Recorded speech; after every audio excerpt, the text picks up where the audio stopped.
You are now entering the MxU Podcast. No credentials required. Well, hey, everybody. Welcome to episode 61 of the MxU Podcast. I'm Jeff Sandstrom, and I'm here, as always, with my good buddy, Lee Fields. Lee, how are you? Hola, senor. Oh, the bilingual edition of the MxU Podcast. I like it. See. I like it. All right. Well, I don't know how long I'll be able to interpret for you, but I want to see you, or I want to hear you speak in Spanish as long as you possibly can. Mi trabajo es muy difficult. It lasted about 3 words. Yeah, sorry. How are you, man? I'm good. How are you? I'm good. I am really excited about the MxU Live tour. Yeah, I have an update about the tour. All right. Certain tickets are already almost sold out. So this is more of a public service announcement that if you're wanting to get a ticket for cities like Chicago and Dallas, they're selling like hotcakes. But in every city, the VIP tickets, they're limited. There's only some cities only have 30 VIP tickets. Yeah. And the after parties, they're all already almost sold out. So go get them before they're gone. Well, it's only been a couple of weeks since we announced the cities, and the response has been pretty amazing so far. Like, overall, I mean, we're almost to the halfway point of all the tickets being gone, and we're still 5 months out. So yeah, it's awesome. It's crazy. But to your point, VIP tickets, what does the VIP get you? It gets you a limited edition tour hat. Limited edition tour hat. Let's be honest. Everybody wants an MxU hat. But it also gets you priority seating. So you get to sit basically up front in the center of the stereo image of the PA. It gets you into the room first to choose your seat. Yeah. That's what I should have said. So you can choose where to sit. You could sit in the back house right corner of the room like you do at church and not hear anything really well. Or you could be a smart person and sit right behind us and get a great stereo image of our mixes. You could stare at my butt and hear my mix. And let me tell you, that is definitely something you want to do. Sometimes I wonder when I'm sitting in those stealth chairs at our events and people behind us, if I'm just showing just massive crack. I don't think you are, but nice shout out to Stealth Chair, by the way. Yeah. Stephen Knight, thank you for your support.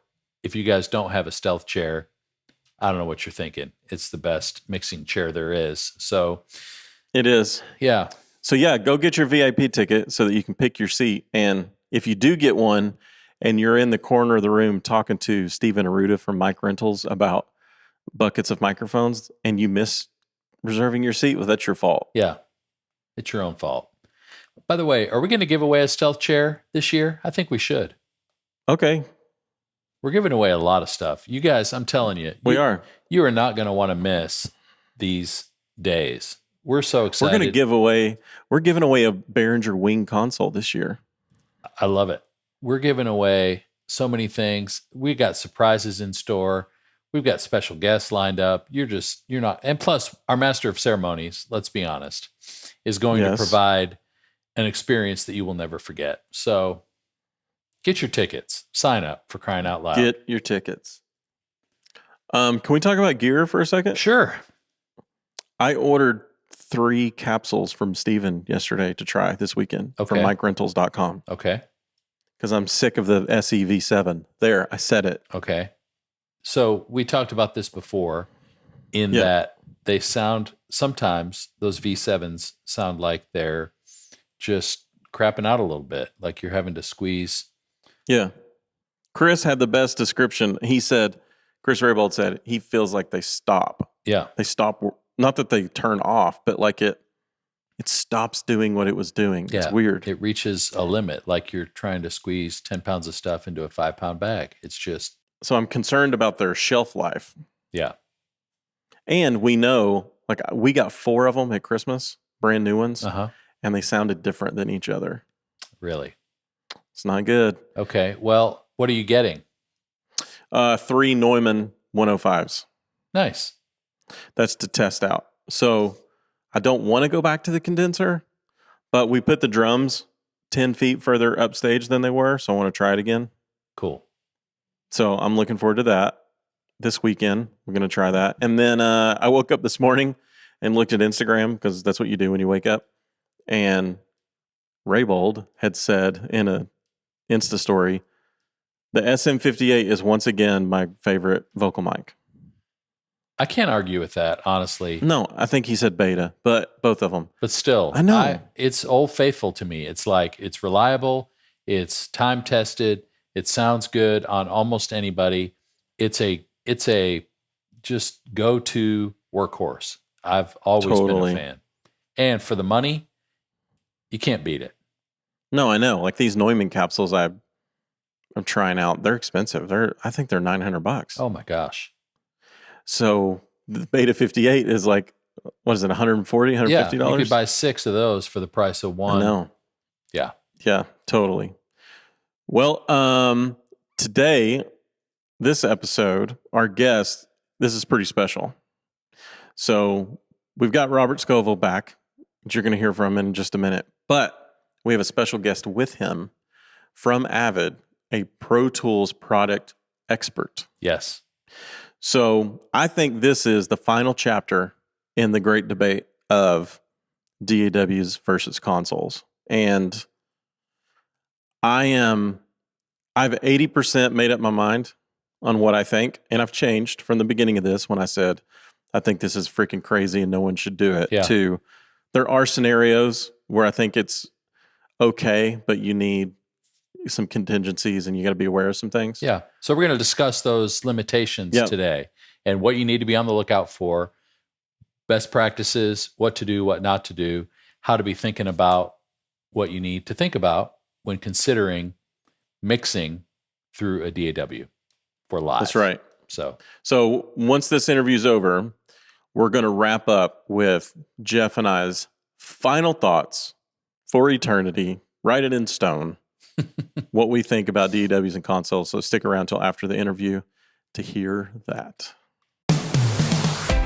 All right, everybody, here we go. It's the final round of the great debate of DAWs and consoles. And I believe this is the headlining conversation with the guest that we have today.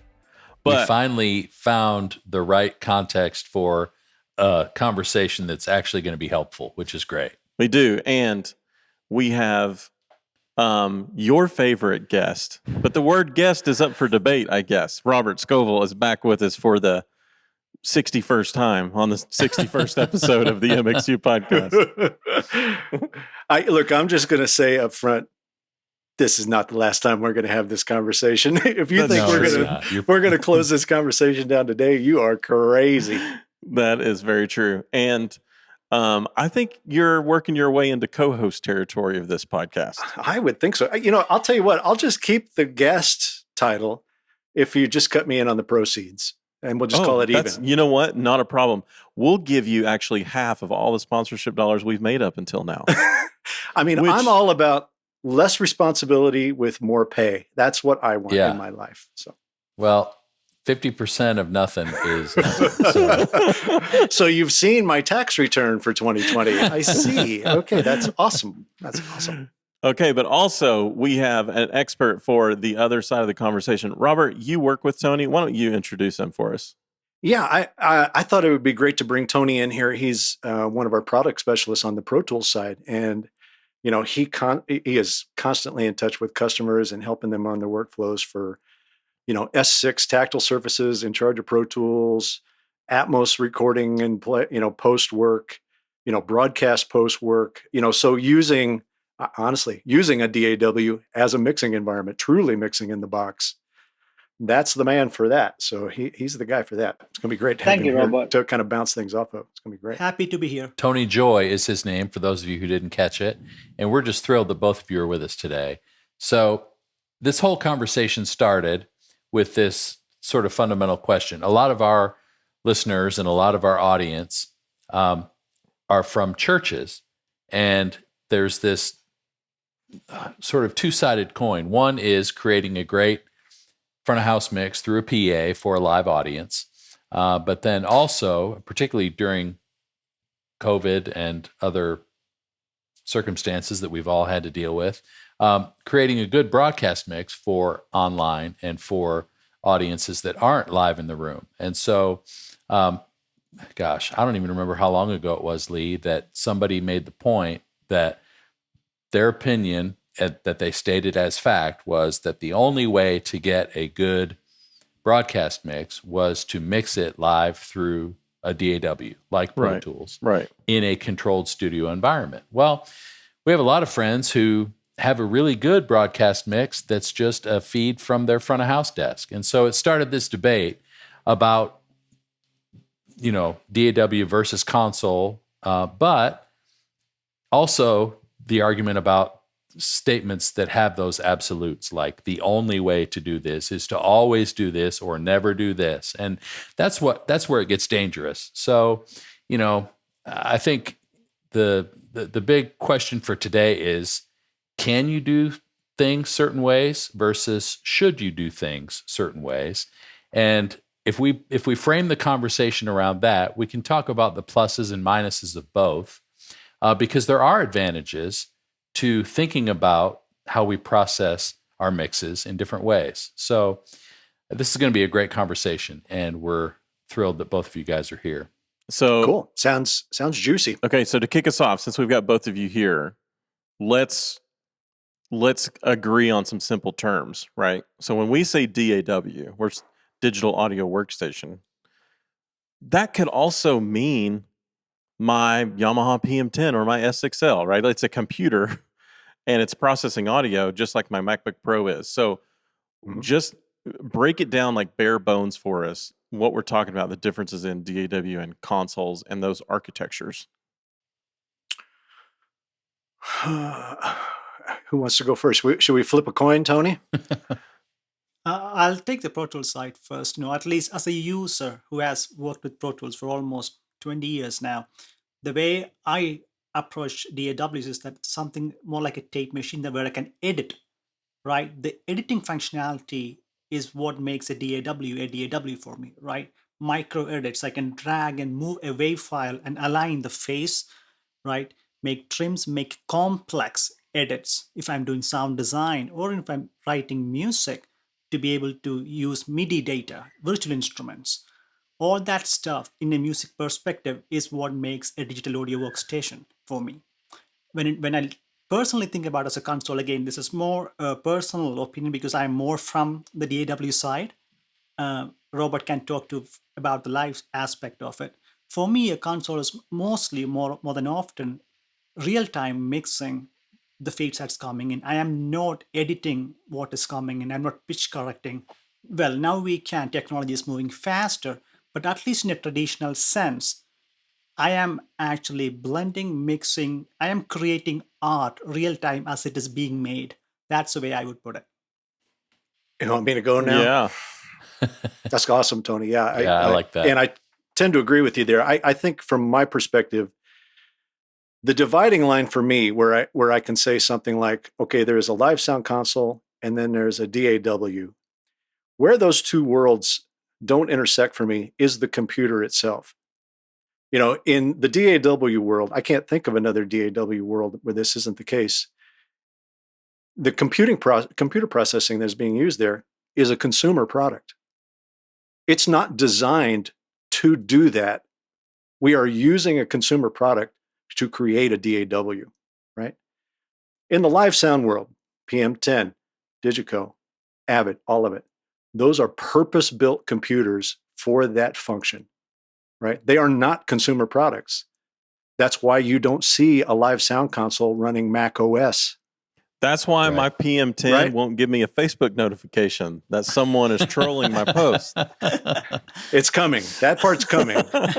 We are going to have social media on consoles. Rest assured, it's going to happen. I predicted it 10 years ago. It's coming. You're serious about that? So, a little rabbit trail. I'm totally serious about that. Yeah. That's another episode. That's a whole nother. That'll be Robert episode 12. Yeah. In Digico now, I can chat with my monitor engineer via chat function that's built into the network between the consoles. And so Yeah. we joke about it, but it actually is a pretty good, not just communication tool, but can be a pretty good time waster too. Well, I did a blog on this. Honestly, it was probably 10, maybe 12 years ago now, about, having your console integrated to your audience via the internet or social media. And, you get a bunch of likes on your bass drum sound. You get a bunch of thumbs up or thumbs down on your snare drum sound. You can see it right on the console. Oh my gosh. Right. So, have people chiming in, So, it's just a thought. Oh boy. Can you imagine seeing that on your master bus? 427 thumbs up, 3,427 thumbs down. I'm in favor of the angry face going away. I'm now in favor. Oh. But you kind of get what I'm saying there. I mean, we're talking about two purpose-built products, and it's not to necessarily invalidate one, but it is to revalidate one, to say one is built for the purpose that you're using it, so specifically for the purpose you're using it. That's a really good point.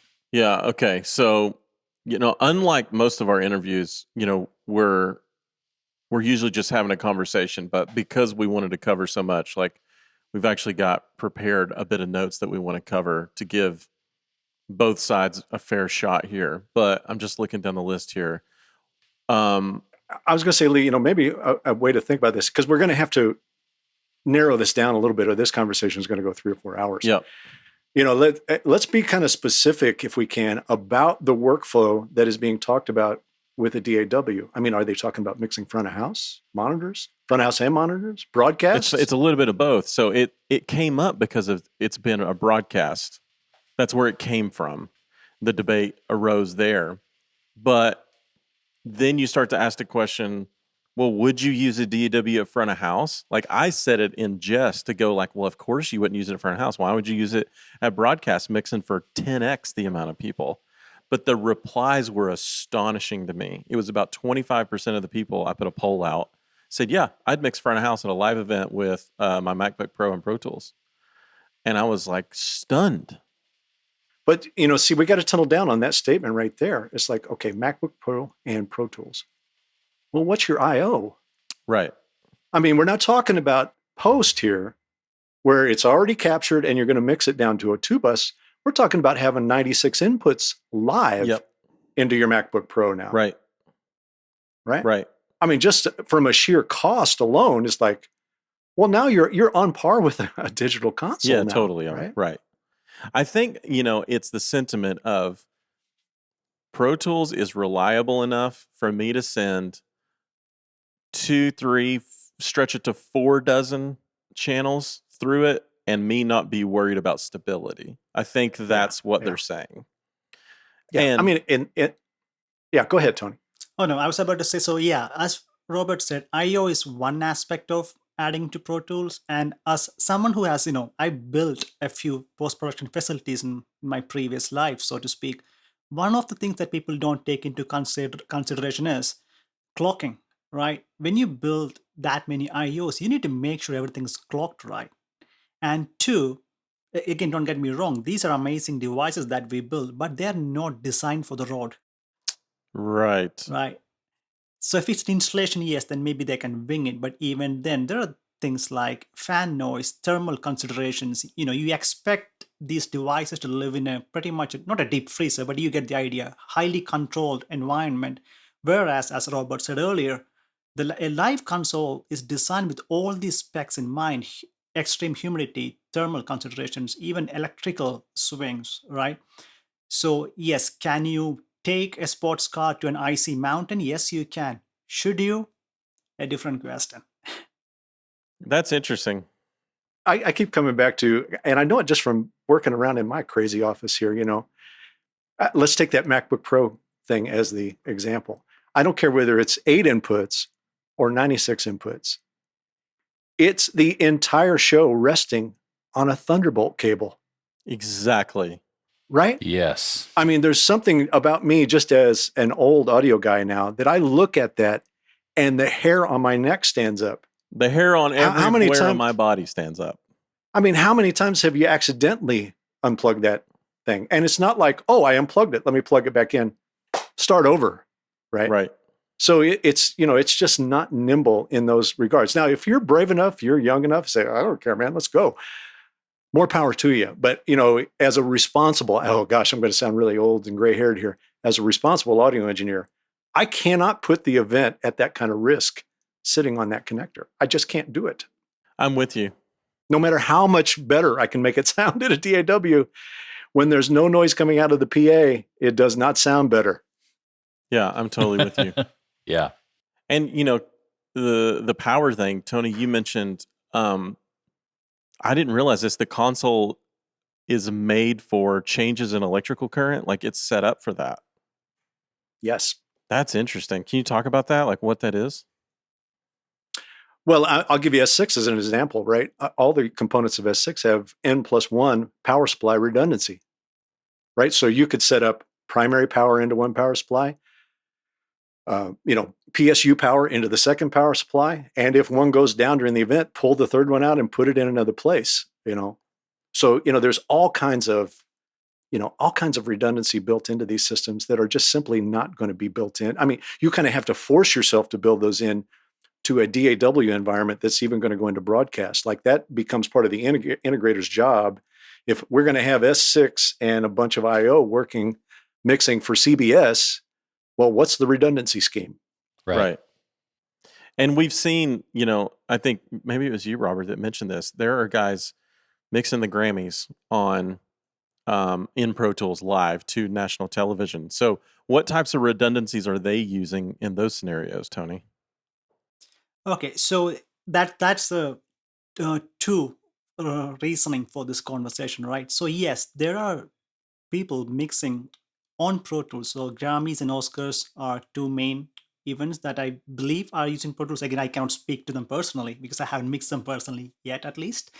But there's the Jazz Center, the Jazz at Lincoln Center, New York, who are actually using an S6 and a Matrix with their existing Millennia and Grace Pre's to broadcast live shows. So they're mixing on S6, but what they're actually doing is, from what I understand, they actually use auxes to mix in Pro Tools. So they're not using it as a recorder at that point, right? So the redundancy is that, again, Pro Tools and Matrix. So Matrix is now the big glue in the DAW side of the industry, meaning, it's a very powerful and complex, but extremely powerful interface. And it is also made by the NTP who actually makes broadcast level gear. Point being, that's a very robust piece of gear. You can rely on it. So that with Pro Tools in an aux-only mode allows them to do those shows live. And the only, not even the weak point, like Robert said, S6L has redundant power supplies and all that. A normal S6, on the other hand, is meant for a studio. It does not have that redundancy built into it.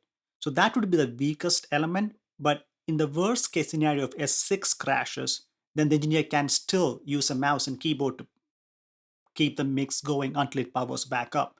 And from what I understand, they've done thousands of shows this way. So yes, people are doing it, but like I said, that is a very controlled environment.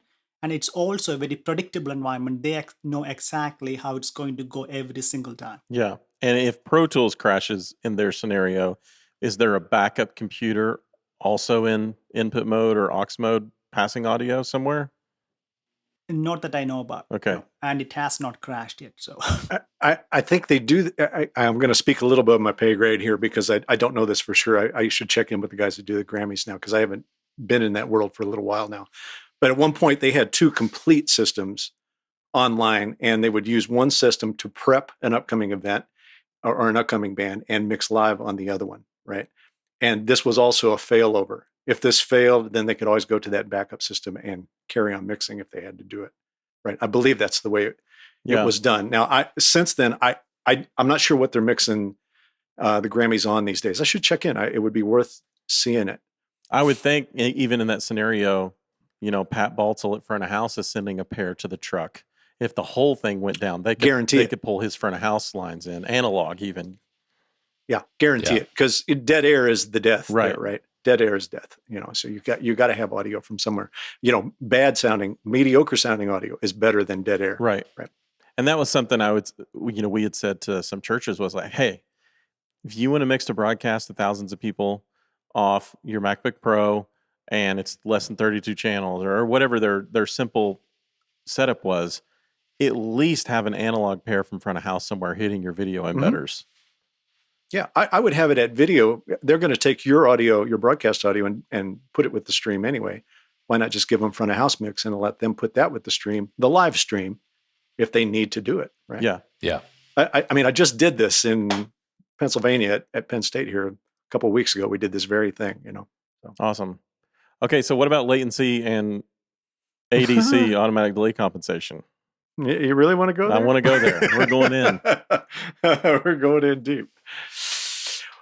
Well, I've been on this crusade, so, but I mean, that said, certainly in Pro Tools land, kind of the king of ADC, they've been doing it the longest of anybody.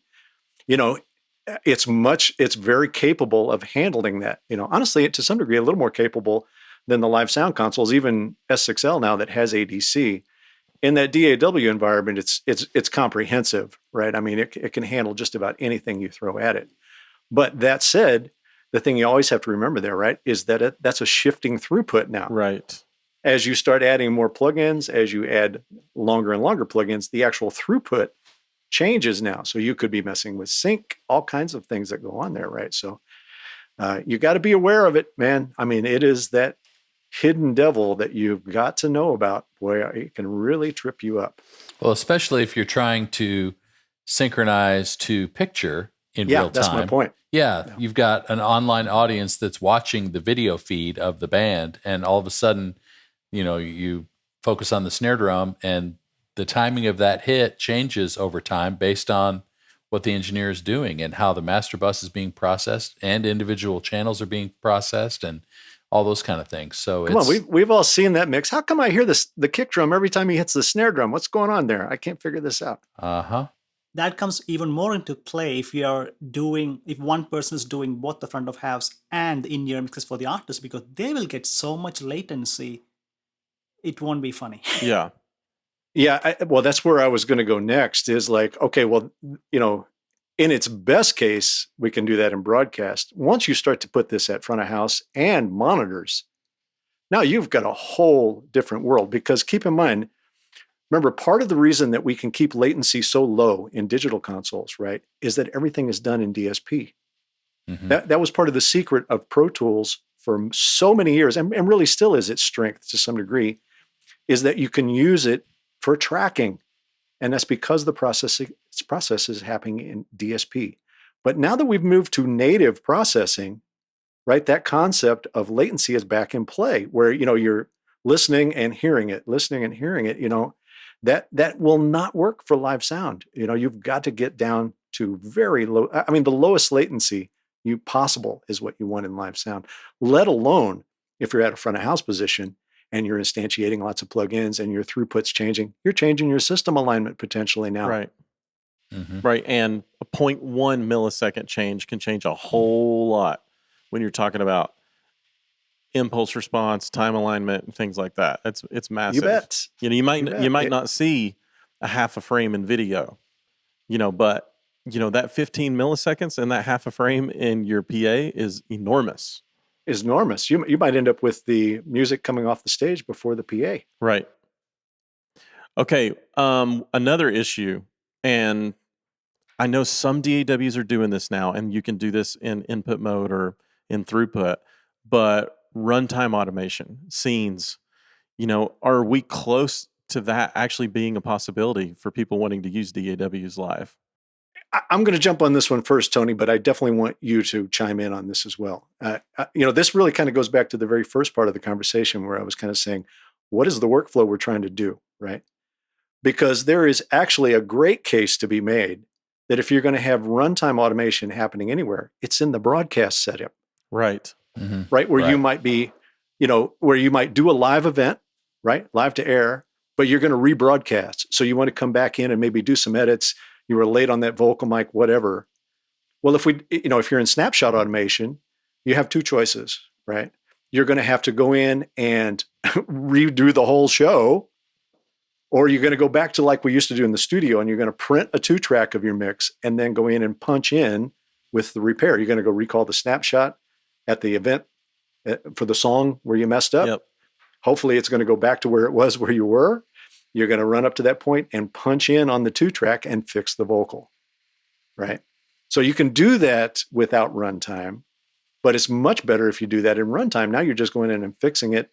The code is already there. You're going to be, hopefully be locked to video, et cetera. So there's a great argument to be made for runtime being part of the broadcast workflow. Totally. Doesn't necessarily have to be part of the front house workflow, but in broadcast, yeah, definitely. Because, the thing you want to, and this really kind of separates some of the DAWs too, you would want to make sure and know this. Pro Tools was one of the very first DAWs that allowed you to record all of your faders, mutes, plug-in moves, et cetera. Right. Along with audio in the initial pass. Right. In an absolute pass, right? Because that's what you would want to do. When you're broadcasting live, you say, hey man, capture everything I'm doing plus audio. Right. And then when we come back for replay, I was late on that fader move. All I got to do is go back and fix the fader move and either punch in or now bounce the entire mix. Yeah, I liked Tony's definition of DAW being you have to be able to edit and manipulate that audio, and that's what the differentiator is there. Yeah. Well, that's the first thing it ever did. Remember, we had the ability to edit and do all the processing before we ever started, quote unquote, mixing in the box. Right. Right. Yeah. I mean, true. once a tactile surface became available for Pro Tools and we started actually thinking like, well, hang on a minute. I'm going to use it as the mixer now, not just the recorder with plugins. Yeah. Okay. Let's circle back to that. So Tony, talk to us about DAWs and their capacity to do snapshots or scene changes in input mode. So as Robert said, right, I agree with him. Again, the live sound console has that specific, what's the right word, feature built into it. Can you do something similar in Pro Tools? Yes, but is it as seamless? Actually, it is not.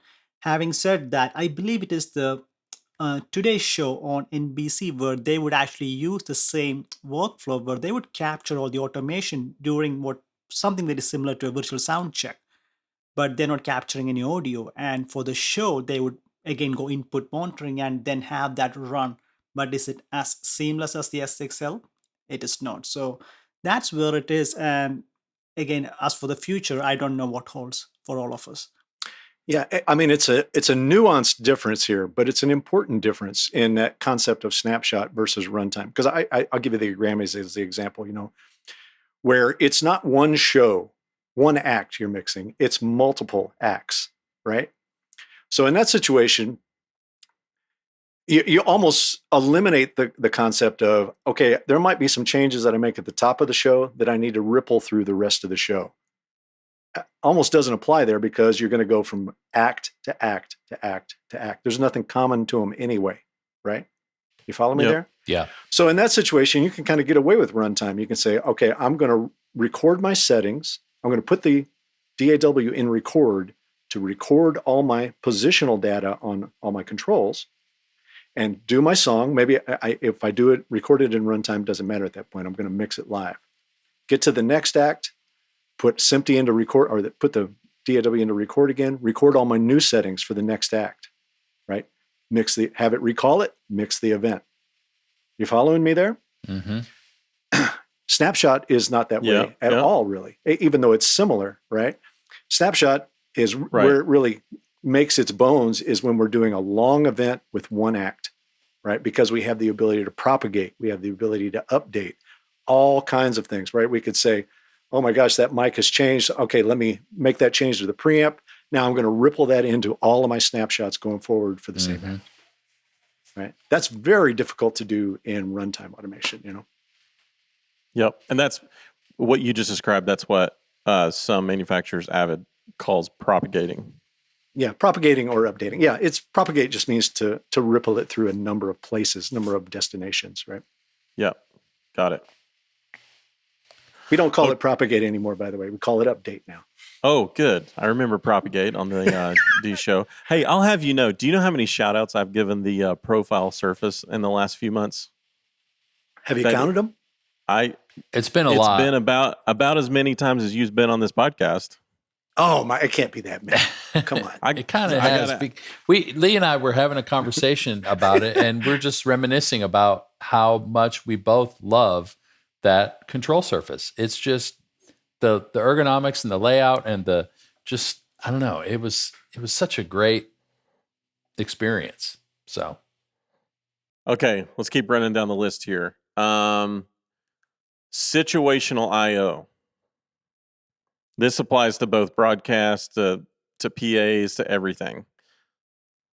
Yeah, well, I think it applies more to PA work, at least in my thinking of this context here. I mean, think about things like, think about, I'll just use S6L as the example here, where, okay, on a digital console, I got 96 auxiliaries available to me. I got 24 source matrices available to me. Yeah. Do I have that available in Pro Tools I/O? Or in Pro Tools capability out to another I/O? I mean, you're going to have to build all of that in, Yep. And now you're talking about some huge demand on resources of your computer, Right. We're not talking about just simple demands anymore.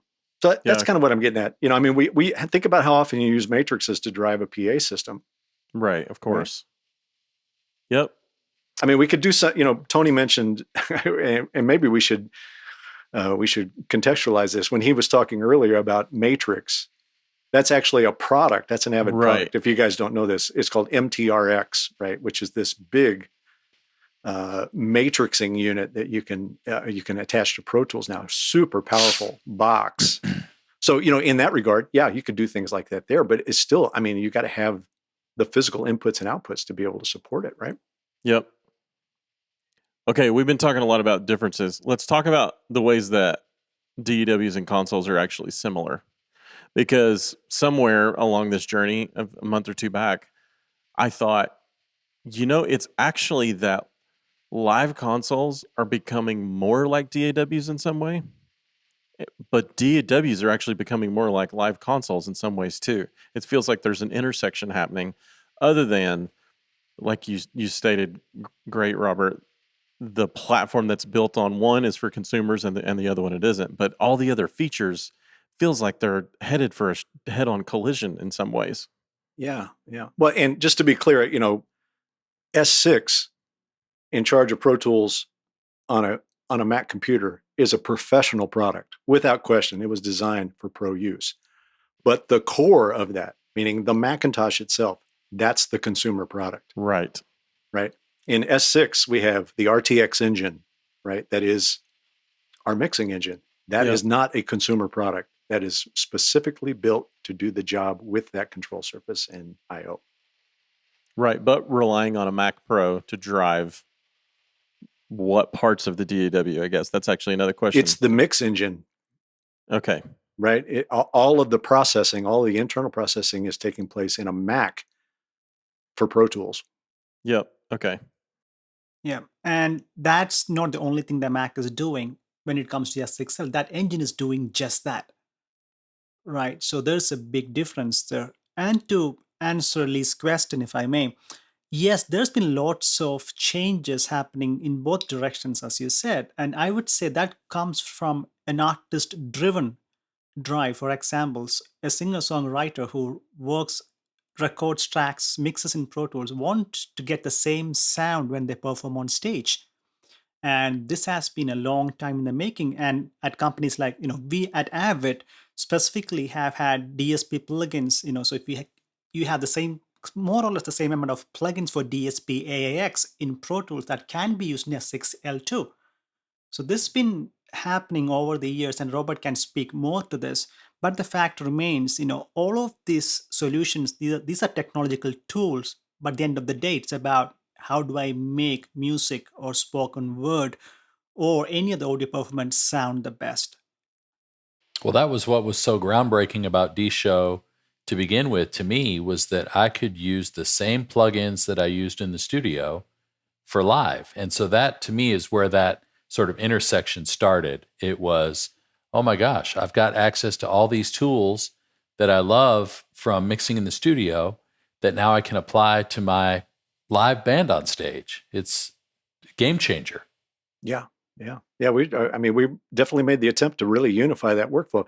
And, we kind of tipped our toe into the water with S3L. I don't know if you guys know this or remember this. Yeah. But it was the first live sound console where the Surface could be used as a controller for the E3 engine for your live sound thing. Then you could flip it over and have it be the control surface for Pro Tools. Yep.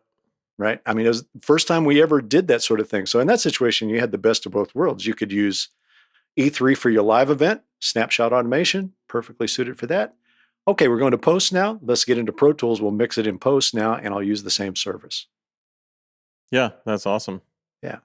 And I think we will go there someday. I really think that merge will happen someday. Yeah.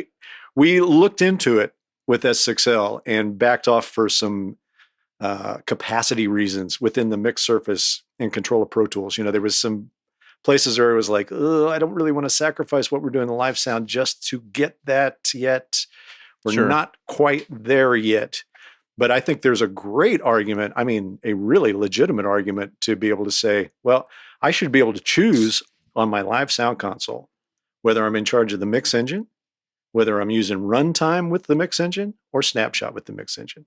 Okay, now we're in post. Maybe I want to go in and take control of the DAW with a certain amount of faders on the console.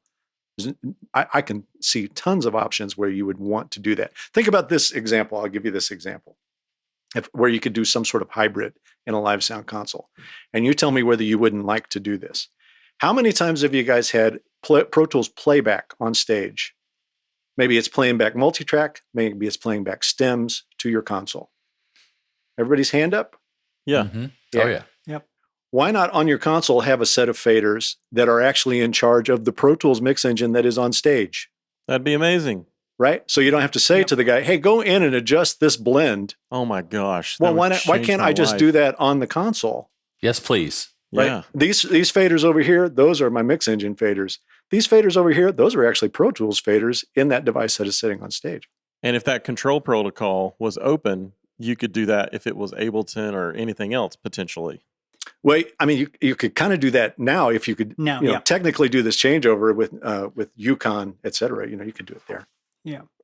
That's I just want to pretty add awesome. one more thing because when Robert mentioned S3, one thing that came to my mind was S3 is one of my most favorite controllers for Pro Tools, right? And then it is one of the most expensive controllers we've made too, compared to the current S1. And if you get a chance, you try holding both of them and getting a feel for it. You will immediately realize S3 is built like a tank. Yeah. Well, it was purpose built for live sound first. Exactly. Right? So personally, I would feel much more comfortable taking S3 on the road with me when I do small live gigs compared to taking an S1 on the road. Don't get me wrong, I love my S1s, but I know it is designed and built for my studio, and I'd rather leave it at home and not take it on the road. So sort of divert from the specific question, but I think the whole core point here is that these two products can do very similar things, but especially when it comes to hardware, they are specifically designed and built, and I cannot emphasize that enough.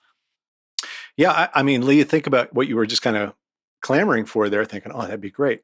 Well, you could really essentially have that today, right? Where you could have S6L sitting in front of you, S1, S3, S4 sitting right next to you that is actually in charge of the DAW on stage. Okay. Bye-bye, Yamaha. I tried to be polite. I said, you could have this. No, they're emailing me their Nuendo controller brochure right now. So, but that's the point, right? Yeah. Then all that has to happen at that point. I say all that has to happen, like it's simple, is that you just merge those two things, right? Yeah. At least they're still sitting in the same spot and they're controlled by one person right now. Now we just got to get it merged into one piece of hardware. Okay, let's talk about the one that everyone loves to talk about this argument is the actual performance and the sonic quality coming from a DAW. So we hear, we do this because it's the only way we can get it to sound good. And we exchanged a text message yesterday, Robert, that I thought was awesome. Or maybe it was in the email, actually. And it was... I know where you're going. Yeah.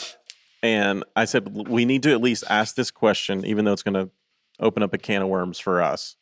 Can I quote the email? Yeah. Yeah, go ahead. Oh man. So the email was, are there unique factors in a DAW or console that make one or the other sound better / different than the other? And so Robert says, someone says, Yeah, the cat's out of the bag now. You're gonna have to edit will that. my Pro Tools HD system sound better than my X32? Well, you bet your ass it will.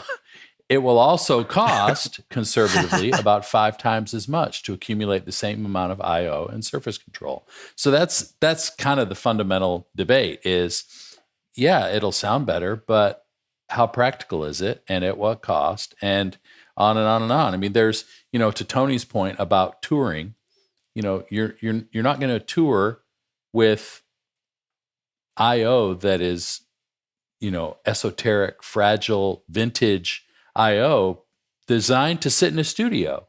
You're going to need something that is built like a tank that you can throw on a truck that can withstand the rigors of tour life. Let me push back, because we're talking about mostly broadcast mixing in churches. So they go, no, this is a controlled studio environment. Yeah. Well, I think that's a legitimate argument. But here's maybe we need to back off this one little bit and refine this question a little bit. And I'll put it back at you, Lee, since you've spoken to whoever this was that said this. What do they believe is the source of the sound quality improvement? Yeah. This won't be my opinion. This will be what I'm hearing, because I agree with you. Yeah, because that's the crux of the argument here. It is. Because if you take I/O out of the equation and you're mixing, if we're talking about just purely mixing in the DAW, yeah, you could get great quality there. But once we get I/O involved, then it's a whole different argument, There's a segment of the worship community in modern church that believe the only way to get the mix that's in their head, or the mix that they know is possible, is through Pro Tools, because most of the people saying that, and I know I'm using general terms like most and some, but just go with me. The people that are saying that are mostly worship leaders and music directors who spend their time in Pro Tools learning how to mix. So my argument is, take a Yamaha TF, Allen & Heath Avantis, S3, something, not a $50,000 console, something in that $5,000 to $10,000 range that you're going to go spend on monitors, laptop, I/O, plugins. If you spend the same amount of time learning to mix on one of those as you do in Pro Tools, I think that statement goes away, that opinion goes away, and it's more about just the tools you're familiar with. But I'm going to push back on that a little bit and just say, yeah, but what is the source of the sound quality improvement? Is it the processing, or is it the way you mix? It's the guy mixing.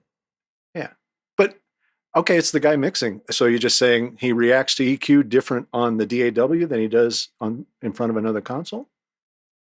I don't think we've given it a fair shot. So I also see people online, whether they're selling templates or preaching from these soapboxes. I don't see these guys with experience in both platforms. Yeah. So that's a whole, I was going to go there, but I was saving it. like, they're espousing these opinions as facts when they have no real world experience in both, and shouldn't even be opening their mouths to begin with, is what I really think. But I keep coming back to, though, at some point, you have audio existing that you're mixing. What was the source of that audio? What was the source of the A to D conversion? What were the preamps that were used? Because, yeah, I mean, we've been talking about this for years now. You want great sound, you got to have a great preamp, great A to D converter, et cetera. Well, what did they use to capture this audio that they can mix so much better in a DAW? right. That's to say nothing of the performance itself.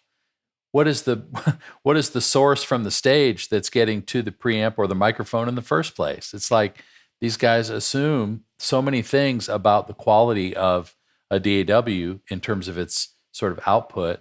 But let's talk about the input first. Let's talk about the conversion. Let's talk about all the steps before it gets to the zeros and ones that are coming out of Pro Tools. But I want to be clear here. I mean, if we're talking about a broadcast situation where we can claim that the capture of that audio is really high quality, and then you're saying, but I can mix it in Pro Tools and make it sound better than I can with a live digital console because of the processing or the routing or the ADC, the automatic delay compensation, et cetera, then those become legitimate things to me. I kind of go, okay, if you're going to make that claim, great. But just saying the DAW in and of itself on the surface sounds better than the live sound console, I say, I ain't buying that. I agree with you. And the part you did agree with would also apply if you did that same process to a live console, is what I'm saying. You can get equal results with a live console as you can with a DAW, maybe not an X32. Yeah. I think you're going to have limitations there. But at a certain point with quality equipment, albeit an $8,000 console or a $300,000 console, it's still possible. So when people say the only way to get the mix I want is with Pro Tools, that's where I have a problem. Yeah. And I'm going to sound like the broken record here, but when someone says that to me, my response is going to be, well, what's the dividing line? What can you do in Pro Tools that sounds so much better that you can't do over here? Right. Tell me that, and I'll buy into your argument. Is it a processing? Is it a busing? What is it? You guys tell us, is there something different inherently about Pro Tools audio engine than what we get in live consoles? That might be a little above my pay grade in terms of actual DSP architecture. Tony, you want to go there? I don't think I want to go there. Nope. Yeah. I mean, now we're talking about what's happening within DSP mixing architecture between console to console to console. Now, I will say this, and I was shocked when I experienced this because I took it as more of a constant than it was. In the run up to during the conception phases of S6L, we did some really, really big studies on what makes consoles sound different, right?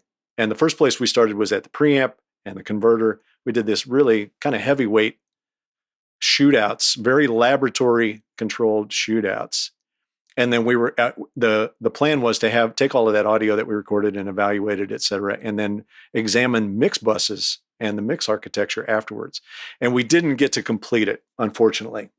But we did get to complete it enough to the point where you just said, wow, man.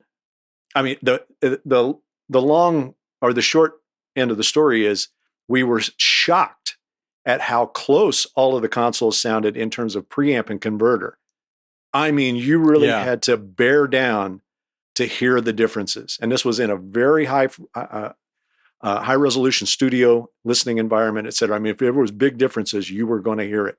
Now, the differences are there, but it was close between 5, 6 of the biggest console manufacturers at the time. But as you started listening back through Mixbus, as you started to build mixes, you started to realize, wow, man, there's some secret sauce going on right there. That's good. I mean, that's better than what I'm hearing over here, just in monitor, just kind of listen. Okay, let me just throw some inputs together and listen to it.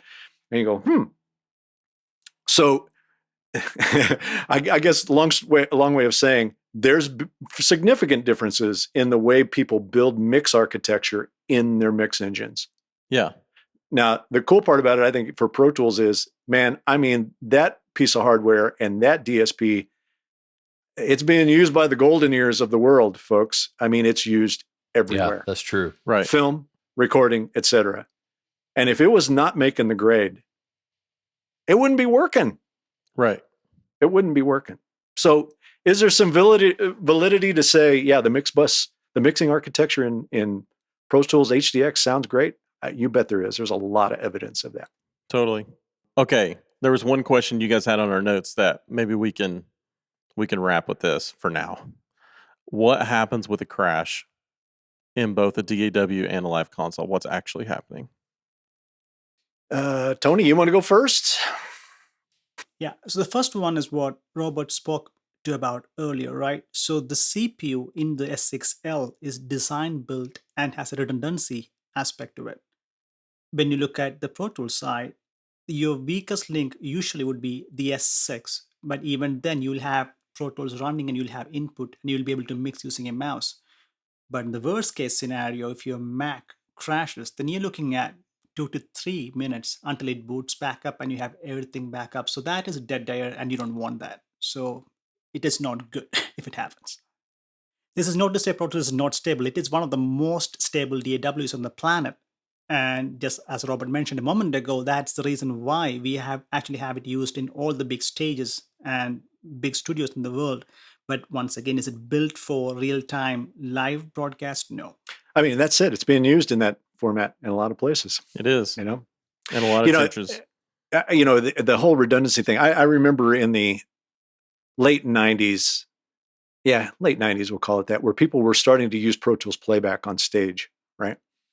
And, having multiple outputs exiting the stage, drum stems, vocal stems, horn stems, guitar stems, whatever.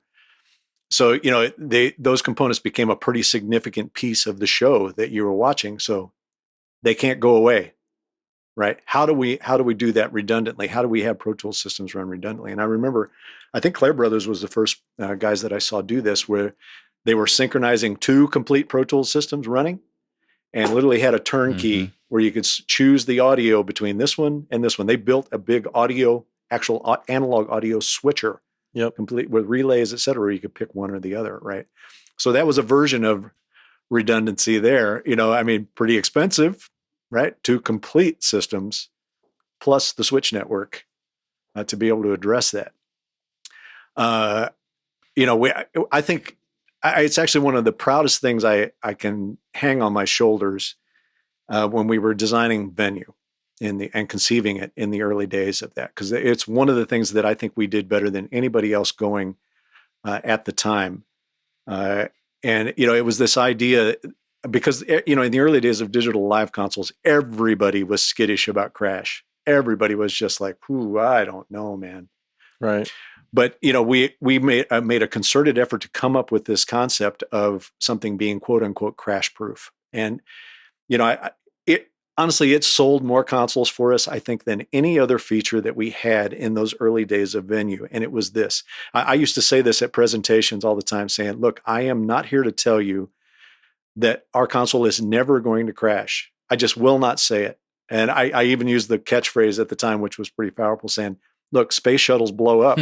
It doesn't matter how much money you spend on them. Yeah. Sometimes they blow up. But what I can say to you is, our console may crash, but we have the best response to a crash of anybody on the market. Meaning when the console crashes, it's still passing audio. Yeah.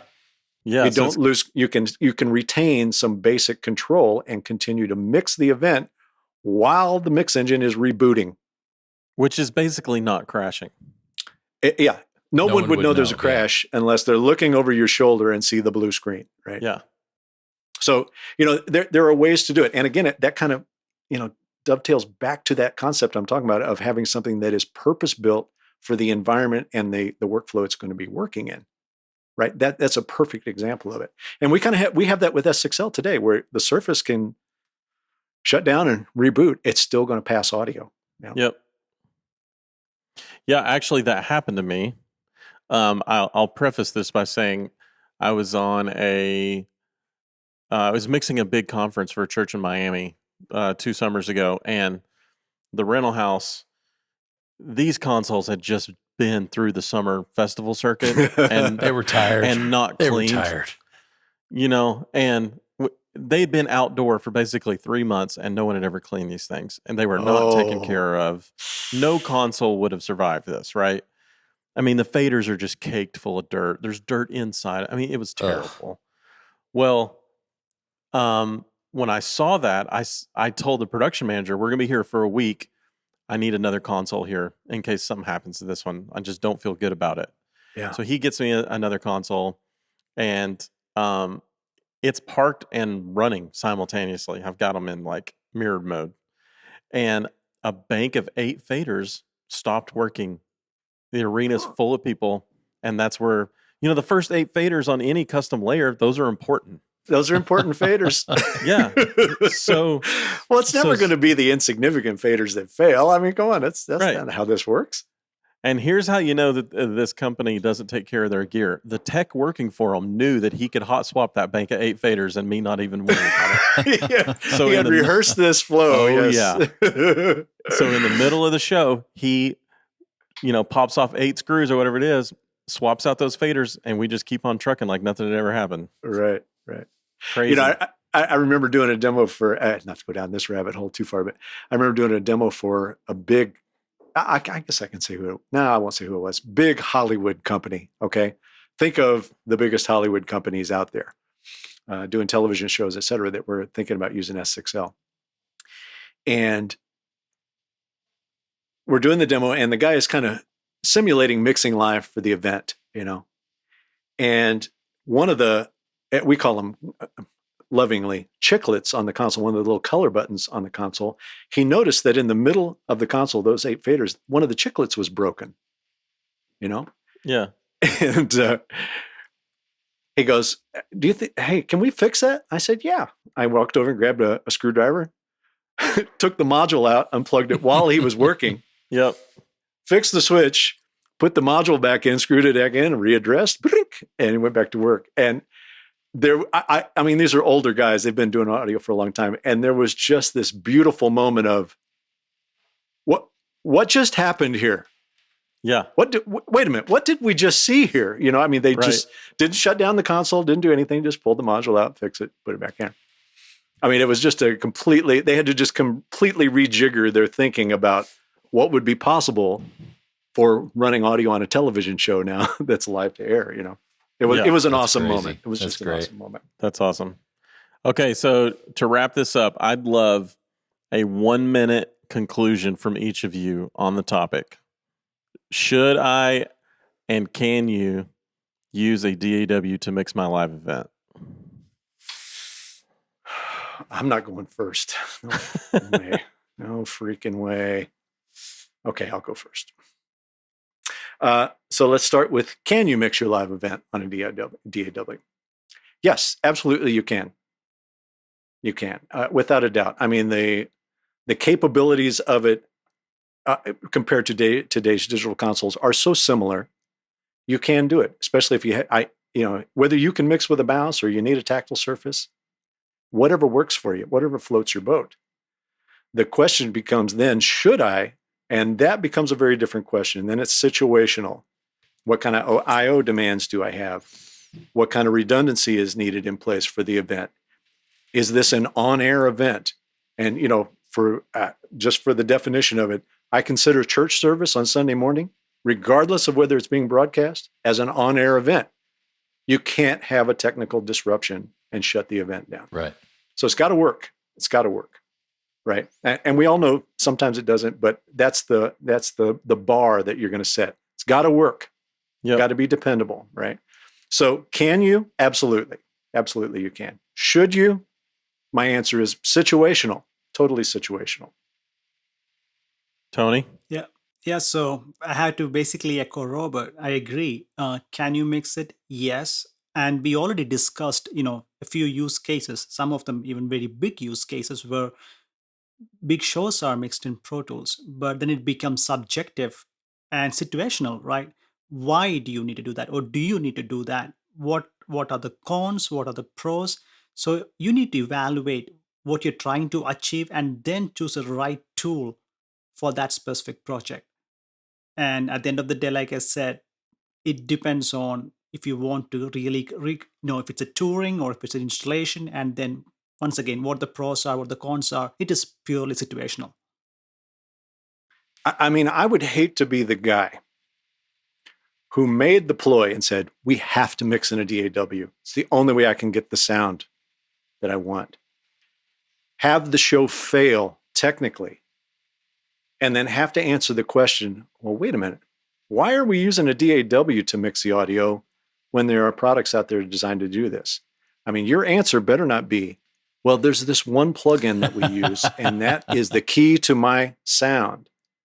So wait a minute, we're going to put the entire show possibly at risk so that you can get the sound from this one plugin or this one group of plugins. So that you can replace the drums. And Robert, unfortunately, I think that's the case for most in our world.